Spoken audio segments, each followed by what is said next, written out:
Man, it's good to be back in the building. Ladies and gentlemen, Technologist Forum is here. What's the day? God, it's November. Y'all ready? Yes. Yeah, Y'all ready? let's go. Let's Let's go. go. Listen, we got Tanya, we got Jim, we're streaming on all sorts of platforms all over the place. We family, so we just gonna go ahead and jump right into it. Um, we're gonna have a discussion about what I'm calling the rise of everyday AI.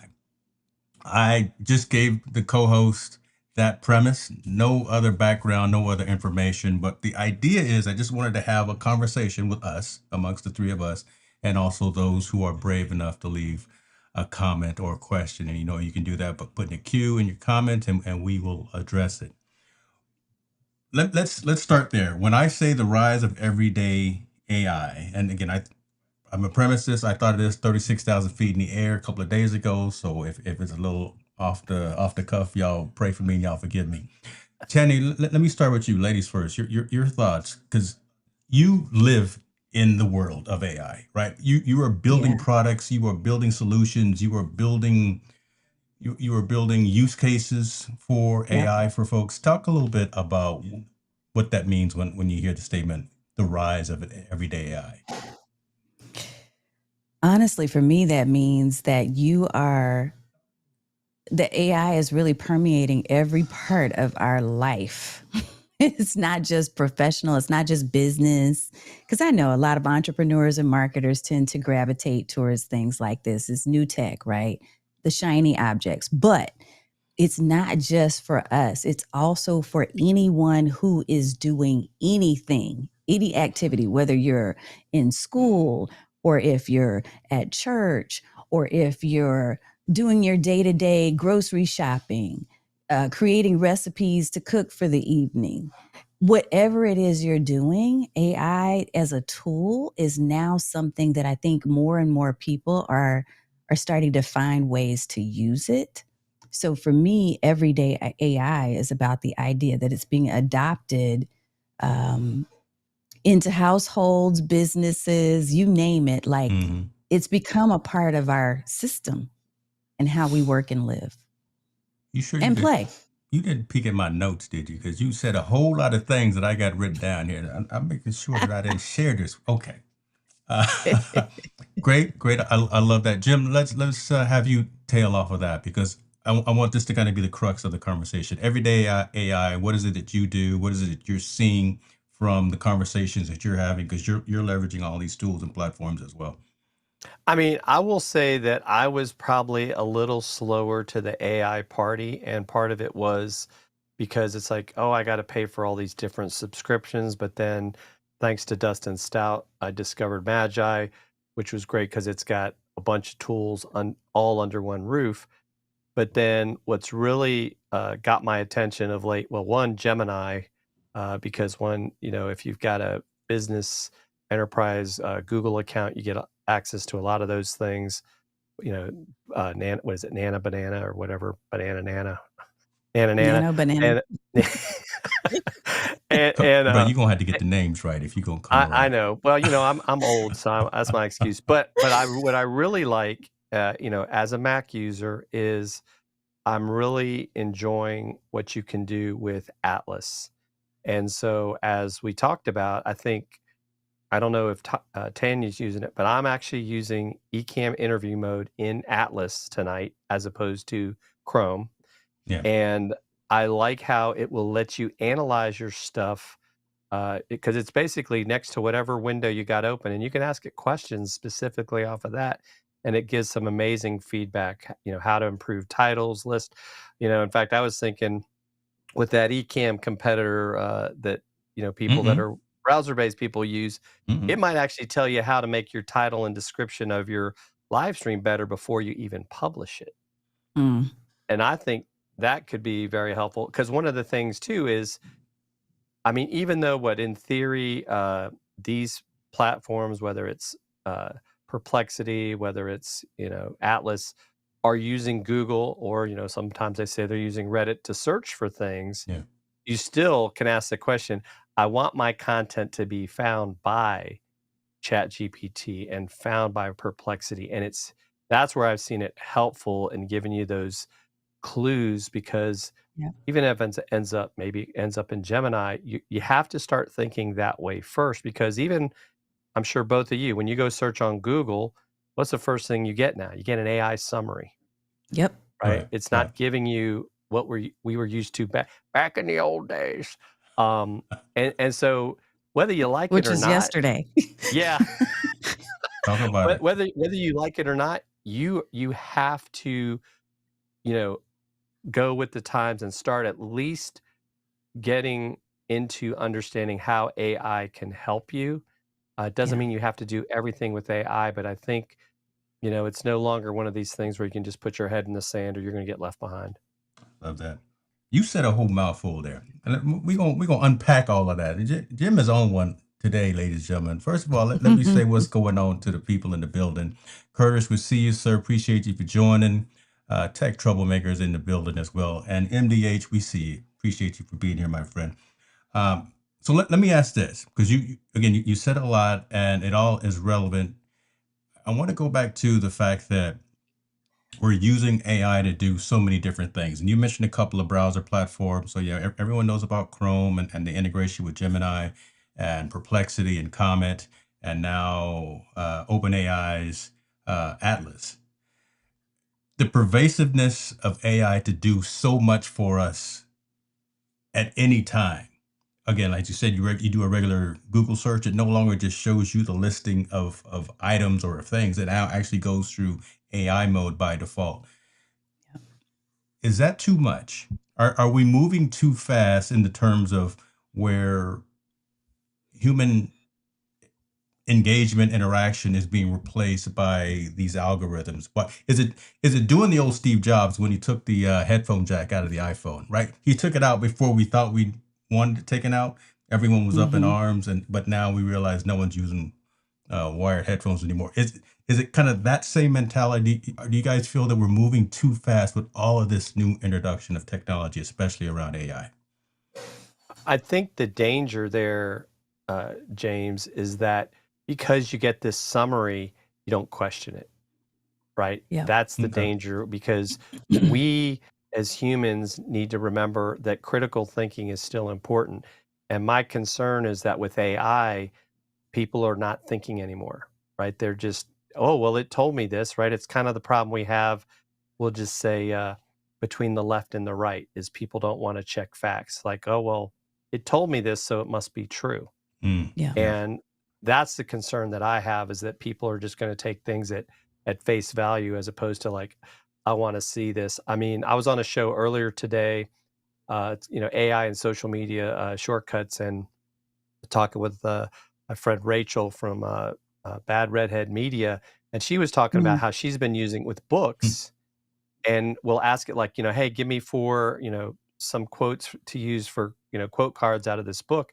And she has to double check it, because sometimes it's making stuff up, Right. right? So it's not always giving you facts. I think that's the concern I would have in regards to you know taking it at face value. Tanya, I want you to address this question from Roy here. He says we are selling our digital souls to AI. He's addicted to it and he uses it in everything that he does. That Hmm. right again, that's my fear. And I'm a glass half full guy for the most of the part, but again, and I'm a technologist at heart as well, enterprise technologist. And Yeah. but some of you, I don't know if I've told you, some folks I've told my personal secret, my personal journey, and my personal uh, feeling about social media. Maybe Hmm. I'll get into this offline. I don't need to share it with the world, but it's a positive and it's a negative. Yeah. But what Roy is just saying right there, your thoughts on that? Are we moving too fast? Is it overshadowing is it overtaking creativity? Let me ask that. I think if you allow it to. So, okay, let me give you the broad answer. The broad answer, I think, is yes. But I'm going to give the but with the dot, dot, dot. And the dot, dot, dot is there is no way it's going to slow down now. Like, this is the Pandora's box. It's already open. It's not going to be shut down. It's not going to be closed. So we have to think about, at this point, we can't think about how do we shut it down and how do we slow it down. It's already at pace and it's just going to get faster. We've been Mm, seeing tech over the past, 10, 20 years, we've been seeing it speed up. I remember when I first started in the corporate world and we had those big giant phones. Remember those big ones that we had to carry like with a suitcase? I used to have to carry that when I entered the workforce. And now here we are 30 something years later, and we're carrying little bitty things like this, or even a watch that I can make a phone call on, right? So we know that the pace is there. We know that the tech is going to continue to move on with or without us. What our job is now is for those who are taking accountability to understand and to learn Mm. what AI can do. It's on us, it's incumbent upon us to educate people, to make them aware of the privacy issues, the security issues, the bias issues. Those are concerns for me. The bias issues, the accuracy, all of those things. We need to have awareness and at the same time align that with an understanding of how we're leveraging it for good. Because we know there's bad actors that are going to use it. Yeah. But at the same time, we need to combat that by understanding how it can be used for good. So, yeah, I do think I agree with Roy when he says that. But I also understand that there is no way it's going to slow down. It's not going to stop. So look, as my kids were coming up, my thought was I can either get on social media and understand it and be at least 2 to 3 to 5 steps ahead of them, or I can lag behind and let them just run with it and figure it out on their own and stumble, which we really can't afford to do, especially anymore. And so my decision was I'm always going to be a few steps ahead so I can pull them along and help educate them and inform them on what to be aware of. And that spread into me doing the same thing for my clients, for my client base. So for those of us who are ready to embrace it and to take it on, it's not that we're taking it on because we think that it's safe, Yeah, or that it's accurate. It's in some cases, some instances, we're early adopters because we want to understand it to the point to where we can share back with other people what the dangers are and the yeah, benefits are. yeah. That's where I So wanted to go. Are we the stewards? We the ones that are, again, maybe 1%, 10% ahead of the everyday consumer, or the early entrepreneur, the early solopreneur, whomever? Are we the stewards of this technology? And I kind of answering my own question, but I want to hear it from you guys because you're smarter than I am.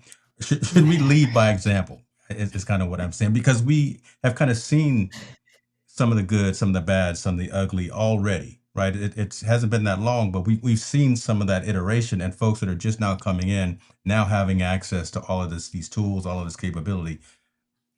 Should our content that we create as digital creators rise above the noise of that AI slop? Should we, it's fine to put out the content that shows the usage of these various tools, but are we entertaining, educating, and enlightening?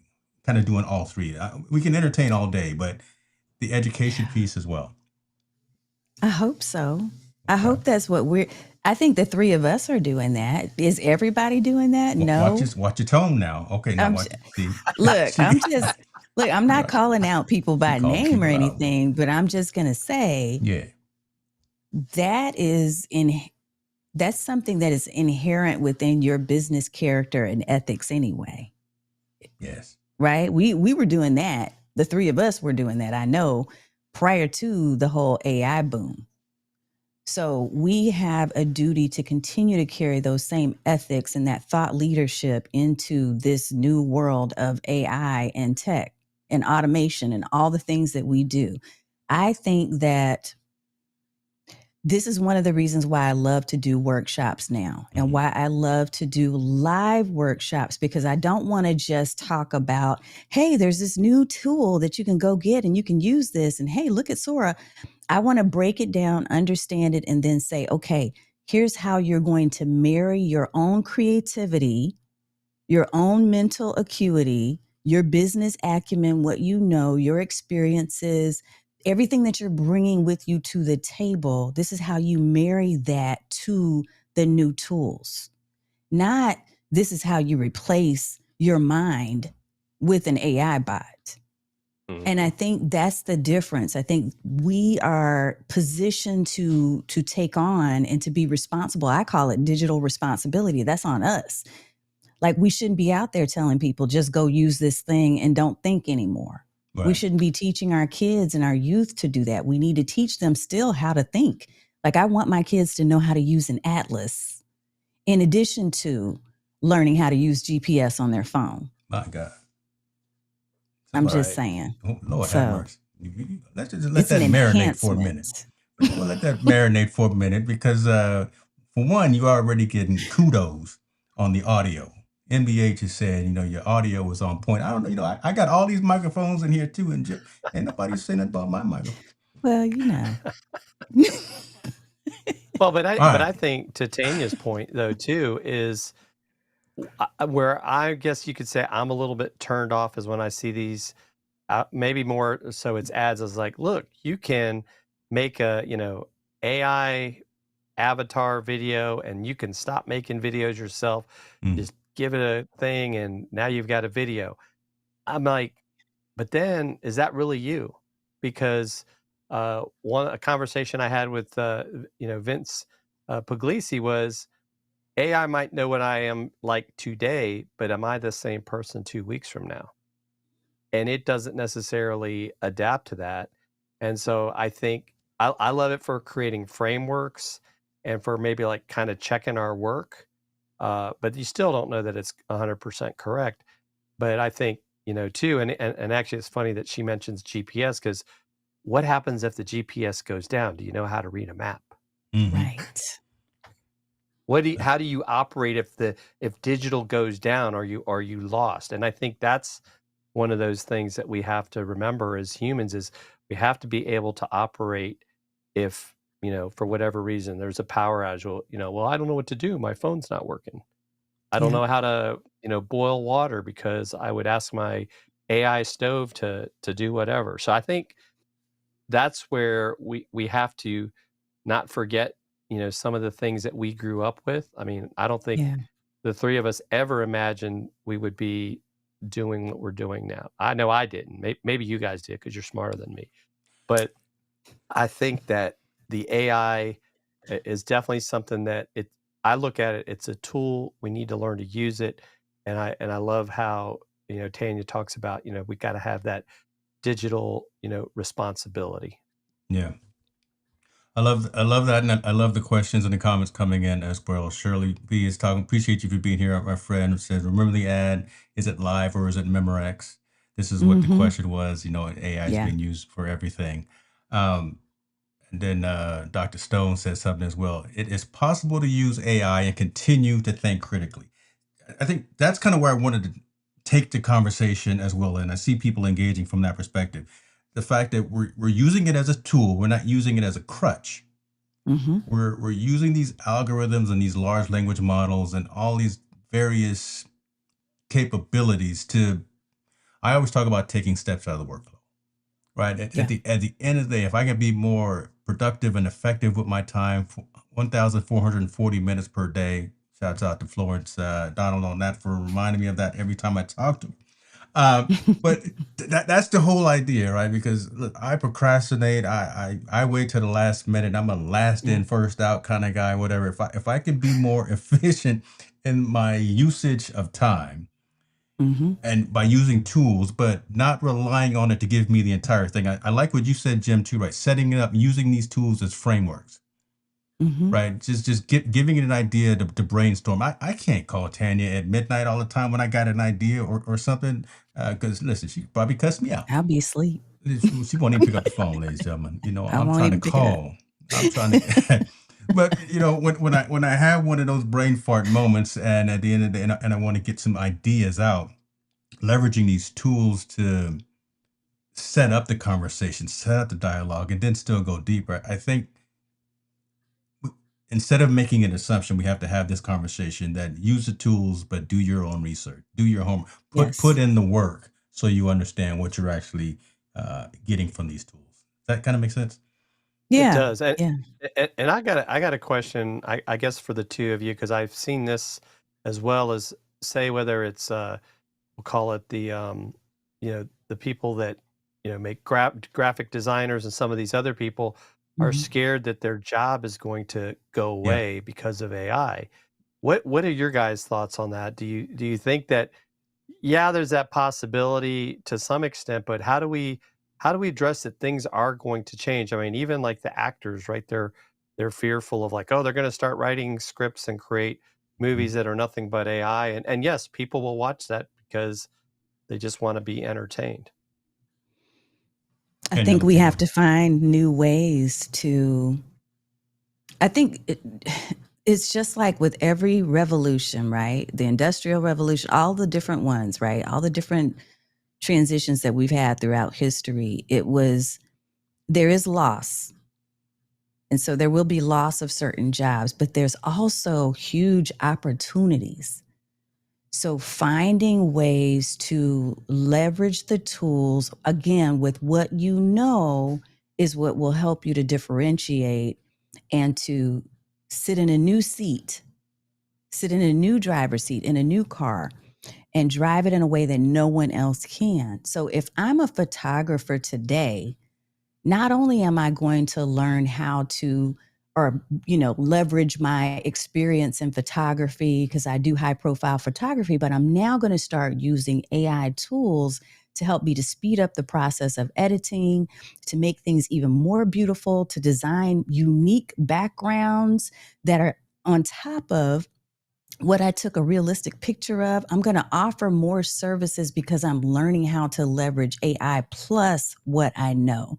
That's what's going to help people who are in these traditional positions and careers to still be relevant and create new opportunities for themselves, because Yeah. what's going to differentiate them from the person who is just off the street trying to use AI tools to do photography, right? Or to create fake photographs. What's going to differentiate them is that they still have that knowledge and that experience, and they know the language to use for prompting. They know the cinematic themes and styles. They know all of this stuff that the average person's not going to know just simply because that wasn't their occupation or career. So I feel like we have to remember and remind folks that are fearful that with every evolution, revolution, with every transition in history, there will be losses, but it's up to you. Again, the digital responsibility thing, it's up to you to decide how much you want to learn. You stop putting your head in the sand and saying, oh, I don't want to learn that. I'm just going to keep doing what I've always done. None of us can do what we've always done. We have to take what we know, what we've learned, our experience. And this is why I think Gen X, for instance, like I'm such a huge fan of our generation because we know all the manual things, right? Yeah. We knew about how, you could roll a window up and down with the, right? Kids We don't know know With nothing that. the about that. handle? And we know the EVs. And so we get a chance to, wherever you are, whatever generation you're in, you need to marry what you know right now. You need to marry your understanding of historical context with what you're seeing in the future, what you're identifying as trends that are coming. You need to stay on top of your game. And if you can do that, that's what's going to help you to continue to thrive and not be left behind. Much more So yeah. eloquent than anything I was going to say. I don't even know why I shouldn't even answer. No. Lord have mercy. Listen, y'all know I'm just here to heckle from the back of the room. Chris is saying it. I mean, look, our legacy. And I always Right. talk about legacy. Like, Yeah. what are we leaving behind? We're leaving for the next generation the things that we know, plus they're bringing to us, hey, these are our needs right now. These Yeah. are the solutions we need help with. And we're able to marry the two to come up with something that's going to benefit everybody, every generation. So I just, the thing that I think bothers me most about this whole AI thing is Yeah. when I continue to hear people fear mongering Yeah. and saying, oh, don't do that. And you don't want to, and they're, instead of really showing what it can be, what the possibilities are, we end up shutting people down from wanting to learn it. And that's the thing that's got me a little worried right now, because what it's going to do is it's going to create further disparity between the working classes, right, and the wealthy classes. It's going to create further division, So this is the new because digital divide. this is the people that Okay. know and the people that don't want to know, Yeah. or the people that have access and the people that don't have access. That is going to be even a wider gap than ever the more we move into this new world. And that concerns me. Can you Right. And go ahead, let, James. let me say one thing, because I just got to get a tangent. I'm an old guy, right? You know, I get things that they pop in my head. So do you think that you can influence into the folks who want to just mail it in? Right. Again, because we're talking about this new digital divide here, and Yeah. get to it before it leaves you, because the train has already started. But there, Yeah. there are a lot of folks that still sit on the curb, thinking that it's not real, that it's science fiction, that it's the Jetsons, and that they aren't self motivated. Do you think you can motivate those folks to get on board with what's happening? It's actually a trick I question. don't, Jim, did you want to look? I don't think Well, I can I motivate anybody. I think that I That's can it. do my job and I can speak out loud about what I know. And I did this the other day with a post, and I saw in the comments, people were like, wow, you gave me a whole new spin on what I should be thinking about. You really opened my eyes with just a single post. Like, we have to be vocal about what is possible. We have to actually help people make the connect between reality, like what they're living and the things that they're doing practically day to day, and what these tools can do to help them to speed up and be more efficient, and to be more effective Mm. with the outcomes that they get, because they're using these tools properly. But again, that goes to the whole digital responsibility thing. So it's only going to be something that I can't motivate you. I can Yeah. educate, and I can do my job and say out loud, here's what's possibility, right? But then you have to make a decision at some point about whether or not you're going to buy into that, you're going to try it at least, or you're going to just sit behind and be left behind. I knew you were my people. Because that's literally well, and exactly what I say all the time. Go ahead, Jim. I'm sorry, brother. yeah, and I think to take it a step further, it's not just the digital divide of the haves and the have-nots, but also I think from you're going to call it an aging perspective, you Yeah. know, you have some of us that are older that are willing to be those lifelong learners. Like, okay, I got to learn how to use this technology. Great. And we have friends right now that are our same age. It's like, oh, I'm not doing that. Oh Yep. no, I don't want to, I want to get, in fact, I want a flip phone, or I even want to go back to the old, phone that I got to push the buttons on. And they don't realize how far they're going to leave themselves behind. And I think even still, as much as video is consumed, how many people still don't do video? We're Yeah. talking businesses, we're talking individuals, we're talking even how people still struggle to look decent on a Zoom call. Yeah. And, really, the 2020 should have at least made you realize, like, hey, I got to at least learn how to have a good mic and a decent camera. And we still aren't there. And it just, so I think I go along with what Chris was talking about, right? That lifelong learning.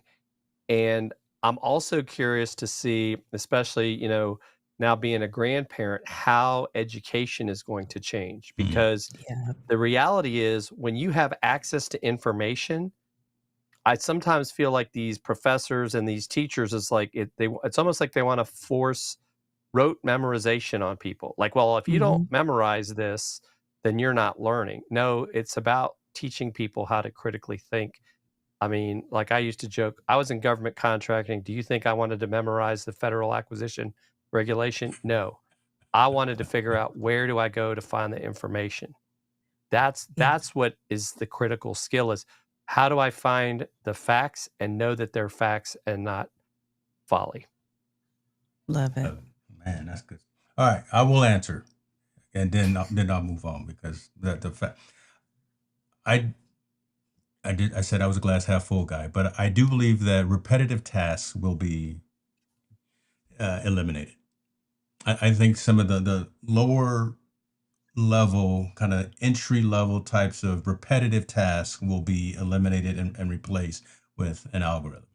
Mm-hmm. And that's fine because as Tad was saying, you want to be the person who's programming, coding, and prompting the algorithm. You want to be the one who's telling it what is right and what's wrong and what to do next. You want to be a continual learner. So you don't necessarily want to be in that same entry level associate position. Not wrong with it. Shouts out to you. Right out of school, do your thing. But there should be kind of an upward mobility that you're looking for. And I again agree that you can't motivate anyone else. I can't motivate you. If you don't come show up, if you just want to mail it in, I got nothing to do with you. Yeah. Right. If you're not trying to push it, if you're not trying to move, if you're not trying to be progressively forward, you just want to sit at the curb and drink St. Ides all day. I just dated myself again with that. But shout out to the St. Ides.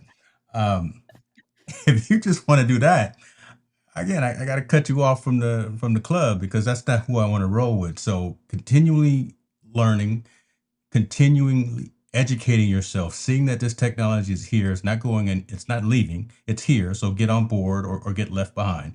And those are the Yeah. folks that are going to be able to retrain, re-engineer themselves. Right. The Mm-hmm. folks that realize that some of those redundant, repetitive, relatively easy tasks are going to be replaced. And we kind of want that. We want to be more efficient, more effective. So if you don't stay on board, if you don't get on board, then you're going to get left behind. And Tanya's going to be, look, 2 miles down the road. Jim's going to be 1 mile. I'm going to be right there with you. We're going to try to catch up. But you want to hang out with winners like this. You want to hang out. Okay, let me see what's going on. What's going on?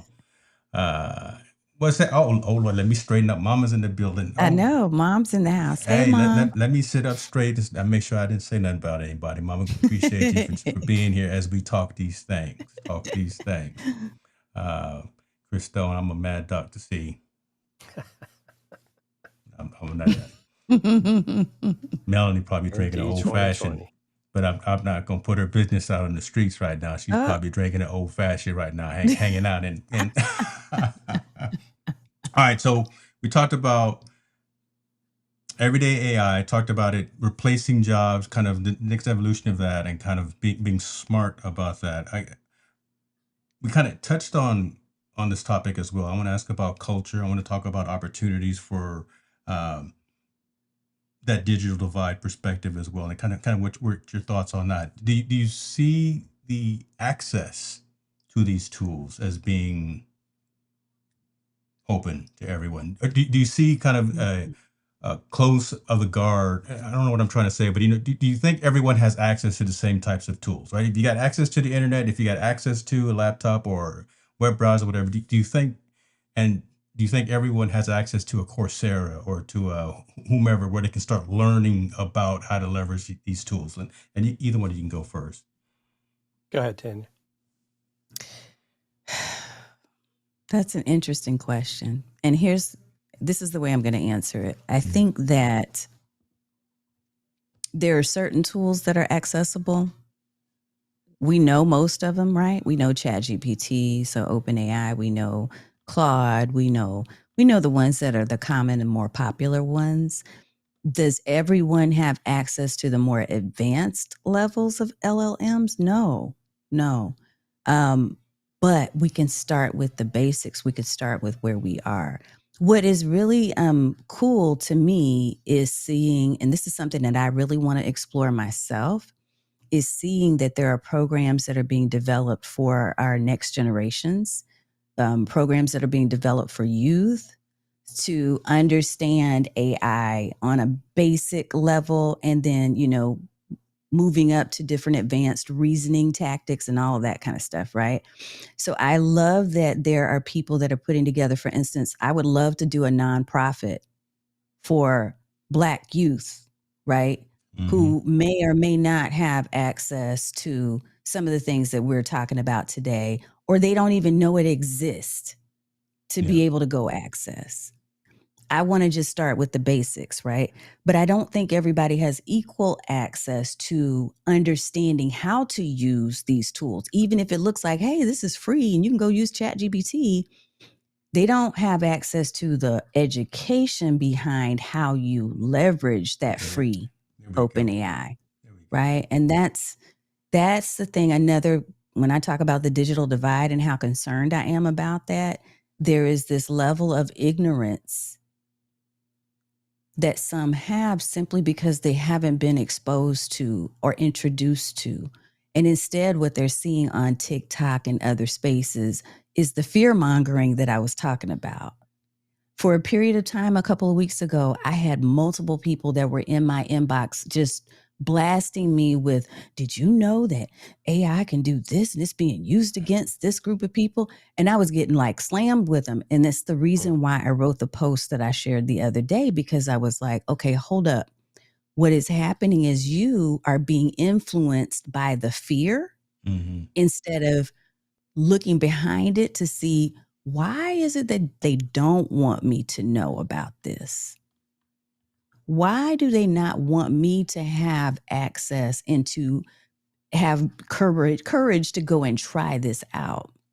Instead of asking that question, you went straight to, oh, we shouldn't use this. We're going to stop using it now because I saw this TikTok. Right? So Everything on the TikTok and the Facebook, y'all, ain't true. right, Okay. Okay. I'm telling you. So we got to ask the right questions. We have to ask, why would you not want me to know?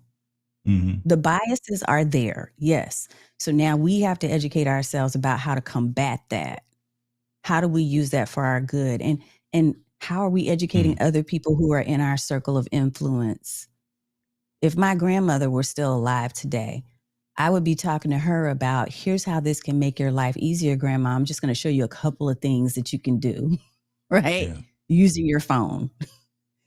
Mhm. So, yeah, I don't think everybody has equal access to the information. I think they might have access to some of the tools, but they don't have access to the knowledge behind how to best use those tools. Jim, I'll let you chime in, but see, this is the conversation that's above the noise. This is it was a little bit difficult for you to get that answer out because, again, this isn't the typical live stream YouTuber conversation, right? This is actually getting into some meat and potatoes, but this is where these folks are, ladies and gentlemen. This is where these co-hosts are, and that's the content that is going to matter. That's going to show longevity. That's going to show your subject matter expertise. That's going to show your longevity as an influence. No, I don't like the word influencer. I know, as an advocate, I hate the word influencer. Advocate, I like that. But right, that's what we need to be talking about more. So I appreciate you being open and sharing. I'm setting you guys up with all these curveballs, but I'm loving the way it's going because we think very similar. Dr. Fuse, talk to him. You Well, continue. I think for me, and this goes back to what she's talking about, is in creating the fundamentals for success. How do we teach? And like I said, I think maybe I'm more concerned as a grandparent of Come on. grandkids that will be in school in a few years. How do we Mhm. ensure that they're being taught to critically think and not just being given this, oh, just ask the computer this and take it for what Yeah. it's worth? It's almost like you still need to learn how to read a book with paper. You still need to learn how to write. You still need to learn how to communicate with people face to face and not just be talking AI avatar to AI avatar. Because then, you could even say when two AI avatars are talking, is that really a conversation? You see that sometimes, right? With these emails you get, you can tell it was made by AI. So should I Yeah. respond or should I have my AI respond? And then, so I think those are some of the things that we have to be thinking about as we move forward. And I think, we have a lot of people still kind of stuck in, that's the way we've always done it. I mean, even for me, and some people may not like this. I mean, the three of us have become friends, but yet we've only seen each other in person very rarely. But if I spent all my time going to these in-person networking events, would it really grow my business? Would it really grow my knowledge Mm, base? mm. Or am I just, as they like to say, you're being active, but are you being productive? Oh my God. Right. And so that's where, Shoot, y'all tugging. because we have the power of the internet, Yeah. right? We can have conversations anywhere in the world at any time. Yep. And I think that's where people are kind of missing the boat of like, what, because going back to what Tanya's saying about what are you going to do in the future that's going to be relevant, that's going to make people want to work with you? Because to your point, some of these, tasks and skills are going to go away because there'll just be technology that can do it. I mean, I've been involved in some events that I could see where, well, why do you have a person checking someone in when it could all be done with, just by scanning information like, okay, the Yeah. person's allowed in, Yeah. Hmm. but we're still kind of stuck in like, well, this is how we've always done it. But it also wastes a lot of time and money. So that's some of what I see as, where things, I don't know how quickly things will change, um, but just the fact of the analysis you can get by using AI to give you ideas and suggestions that if you tried to do it on your own, like prior to AI, would have taken you forever. Yeah.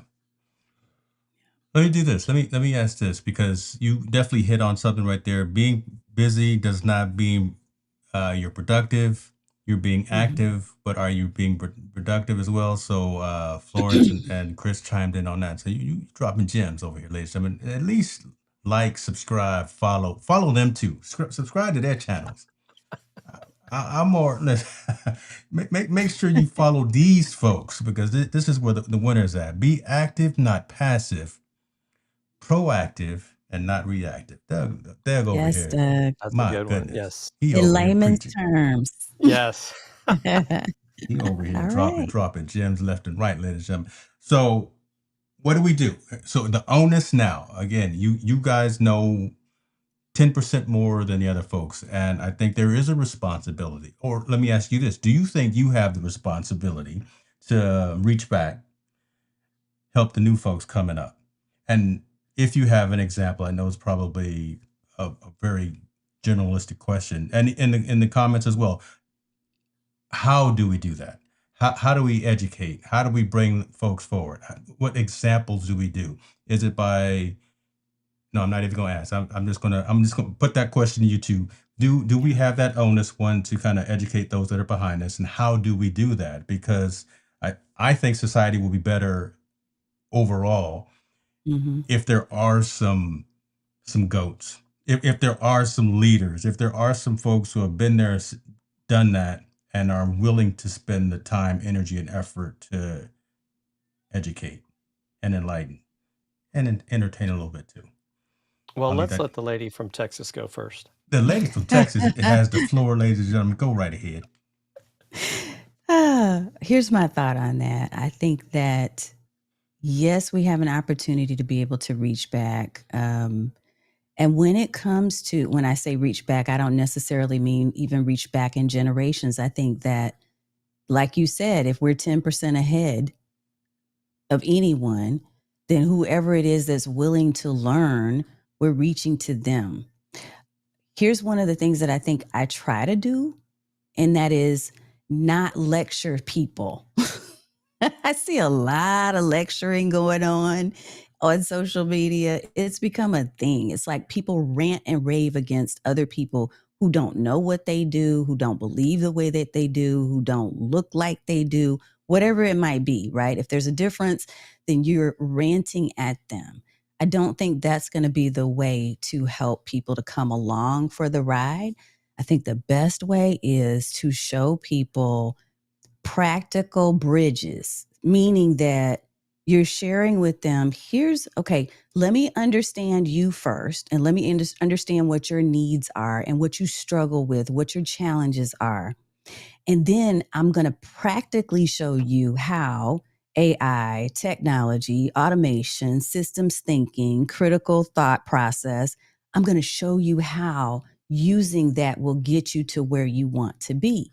This is one of the reasons why I stopped a while ago doing the on-demand courses, because people buy those courses and they sit on the shelf and they never do anything with them. But when we're doing a live class or a live workshop, I always add a co-working element to that, because I don't want you to just hear what I'm saying because I'm talking at you.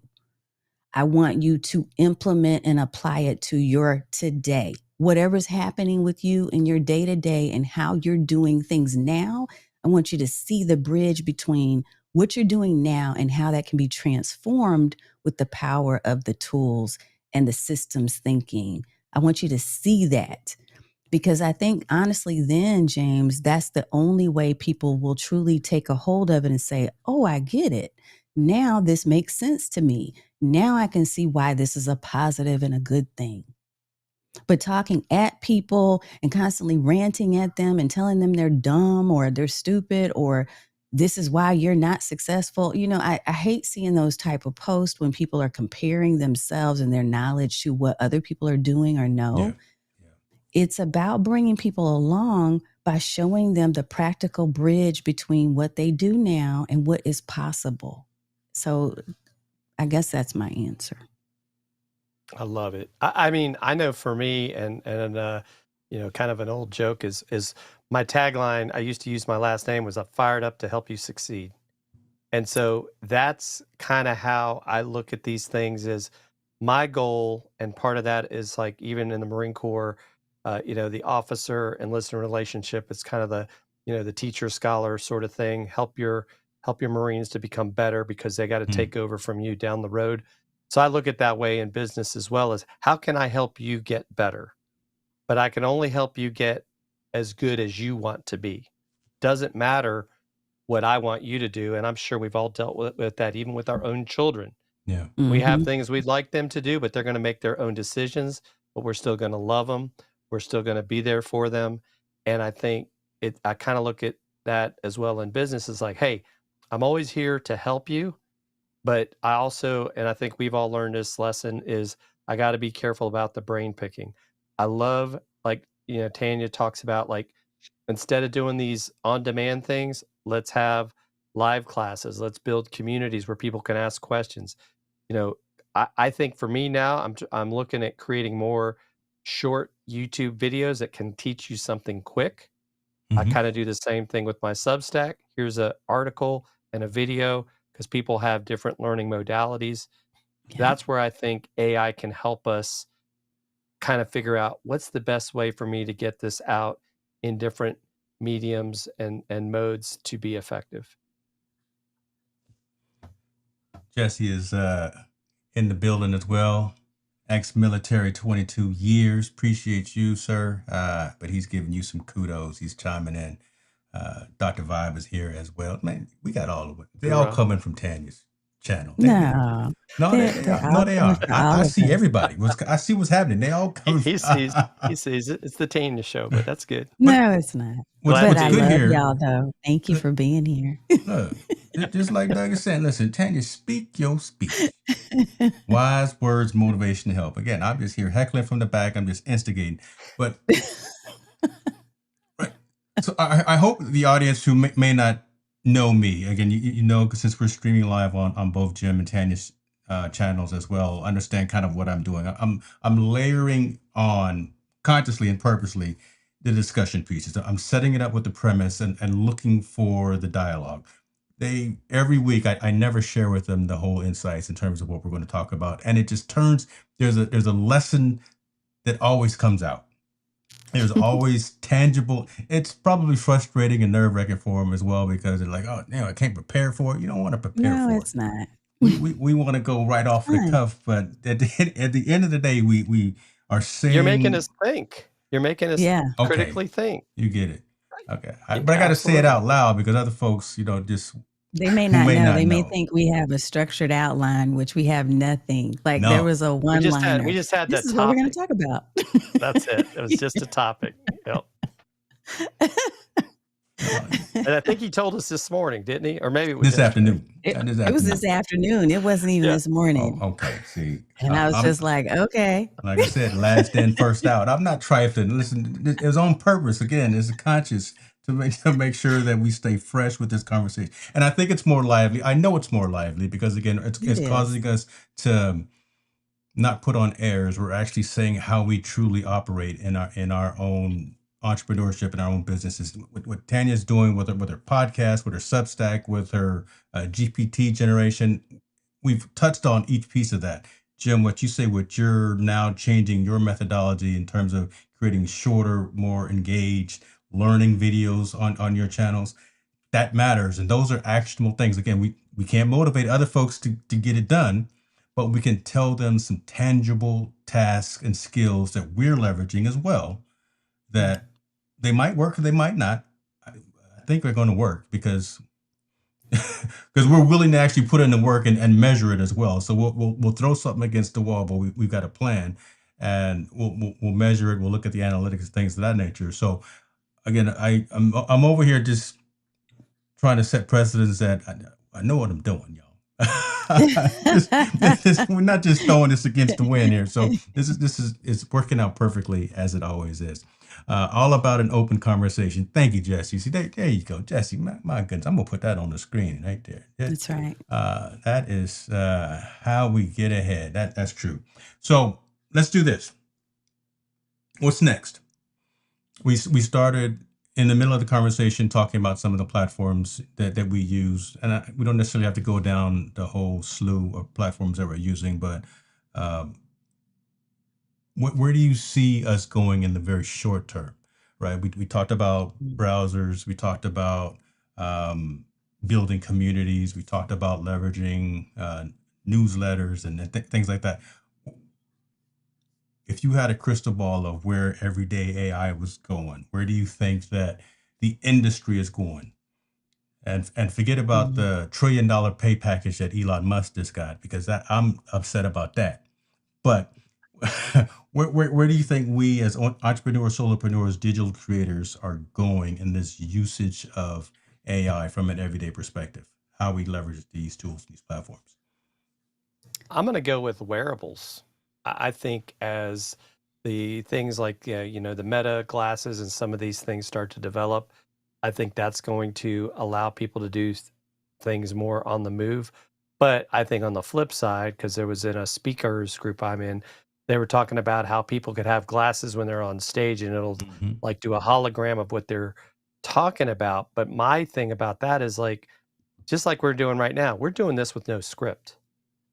Yeah. You need to talk the real you and not sit there and basically read your slides to the audience. You need to connect with the audience. So that's, I think, the danger of having, whether it's the glasses, whether it's the watch, whether it's, holograms, it's going to change things. And I know Peter Lasowski, who I work with at Relatable, thinks we're a lot closer with this hologram stuff than we may realize. You've been dropping a lot of names today, brother. Okay, you've been. I don't know half of these folks, but you dropping a lot of. I'm gonna rewind this. I'm gonna look at this later on. Make sure that you're not just Look at the making up list. stuff. But a few's been dropping names left. Okay, Tanya, go ahead, child. I think you're so funny. I think that the tools that we used to have to go and purchase access to, the software as a service, I think that industry is being turned on its head right now because of vibe coding. I think that, and I'll give you an example. One of the things that I was doing, I created this class, this workshop that's coming up, where first I was going to do a class, which I still am, on AI brand images. So then Sora 2 came out and I was like, wow, I'm loving Sora 2. There's all kinds of applications I can see using this stuff for. So I decided, because I kept getting asked, to create a prompting class. But here's the thing, as I was writing the workshop out, I got this question, well, do we have to go and have, the paid ChatGPT in order to access Sora 2, et cetera, et cetera? And then I found out, wait a minute, I can vibe code my own app that I can use with my workshop, so that for those people who don't have a paid account, they can just use my Sora 2 app, the platform that I've built out for them to use during the class. Yeah. Right? Because they're paying for my class anyway. So they get that usage while they're in the class, whether they have it or not. So it's giving them another option. So what I'm saying is, I see people thinking more like along those lines, instead of, let me go out and pay for another subscription service. Hey, instead of me doing that, let me build what I want using vibe coding and other tools. That's one thing. The other thing I think I'm going to see more of is smarter assistants. Mm-hmm. Whereas we used to see a lot more of the virtual assistants, right? That you would hire, whether it be in your own country, other countries, around the world, whatever. I think that people are getting smarter about having teams of digital assistants, with each of those assistants having individual specialized training to do a certain aspect of the work. I think we're going to see a lot more of that continue to proliferate the industry. And so for you VAs out there, what your job is you need to learn how to use AI effectively so that you can take the reins and create these systems and tools yourself. Yeah. Now, you might not be doing the work itself anymore, but you have a system of digital assistants that do the work you used to do quickly. And you're going to sell that as a service instead of what you used to do. So I think that there's also AI for wellness. I think mental health is a big thing because people are now becoming socially isolated. You know, this started a while ago. Yeah. But the social isolation is also generating a need for there to be more solutions. And I think that AI is going to help with that. I think there are going to be more mental health check-ins, more digital journaling opportunities, ways to be fit. I think there's just a whole thing, a whole industry we haven't even imagined yet that's coming. And our job, again, I keep saying our job because we know things. We have the historical context. We know where we came from. I think our job is to figure out, how do we fill the gaps of things that we used to be able to fill with people, but do so with this knowledge in addition to the people aspect, because we can't lose the human touch. We can't lose the human interaction. There are too many people that need that. So to your point earlier, and I'm going to be quiet in a second, but to your point earlier, Jim, about, do we have to be in person, in order to do things? No, we don't. But at the same time, there still needs to be opportunity for us to have that human touch, that human interaction, that voice, even if it's online through Zoom calls or through Ecamm Live like we're doing right now. But we cannot miss the human and the people aspect of what is happening here. We cannot let our kids, we can't let your grandchild, we can't let my grandniece, we can't let them suffer and be isolated and only communicate with bots and tech. Right. We got to figure out how we're going to encourage them to do both equally well. So AI is only as effective as the people in charge writing the programs. Yeah. Human touch. I want to go, you just opened up a little bit of a Pandora box. I'm gonna go down it just for a minute, just for a minute, because that's who I am. And then we're gonna get to your question, Florence. Who knows BitRig? I'm not sure what that is. Give us a little more context on that. All of this conversation about where we are, and again, we were getting ready to bring this plane in, but it brings up the question that I have about regulation. How do you feel about, again, these AI tools, these AI algorithms, these large language models are becoming progressively better every hour? Not every month, not every 6 months, but every hour. I'm not a big regulator. Again, we can be where we are with a lot of different things. We don't have to have a political conversation, whatever. But how do you feel as we continue to evolve from this technology perspective? Does someone need to be in the middle? Should there be a governing board? I don't know what would be called. Should someone be the council, the Jedi council of AI watchers? Or should there be rules, laws, policies in place? There's no right answer. There's no wrong answer. It doesn't matter. But I'm just wondering, because again, it's almost the Wild West right now, right? It is. You've got every single company coming up with some type of new algorithm, new tool, new assistant, new process. Somebody gotta wrangle this in just from my perspective. And I see chat already lighting up when I bring up Yeah. legislation and regulation. Yeah. That we about to get into it. Yeah. Look, so I'm a policy analyst in the corporate world. Come on Okay. now. So that is what I do. That's like, I've been doing that for a long time, for many years. Yes, there should be policy. Yes, there should be laws. Yes, there should be regulation. All of the things you just said should be in place. There should be people with ethics who are running the show as it relates to how this stuff works. The challenge in this moment is that no one trusts the people that are in charge. Mm-hmm. So I'm concerned about the fact that it is the wild, wild west, and I don't know who to trust. I don't know that I trust any of the people who are over these LLMs because, of course, the reason why they appear to be in business is not for the betterment of mankind, but potentially because it's lining their pockets.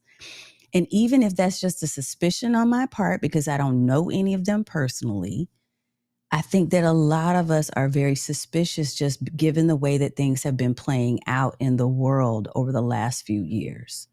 So, yes, I agree. I think there should be all these things in place. So, I'm going to tell you personally what we have the responsibility, because I'm going to go back to the digital responsibility thing. I think each of us, if we're a business owner, if we're an entrepreneur, we need to lean in on the traditional things that we used to be told and taught to lean in on. We need to make sure we have the highest standard of ethics. I was working with a client yesterday who called me specifically. She said, I don't even want to talk about the stuff we normally talk about. I want you to tell me where there are holes in my process.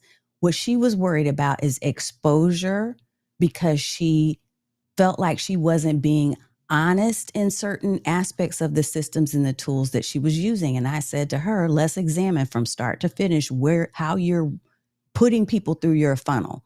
Where are you explaining to them that you're using this particular tool in order to capture their data and their information? How are you explaining to them how you're using that info, where it's being stored?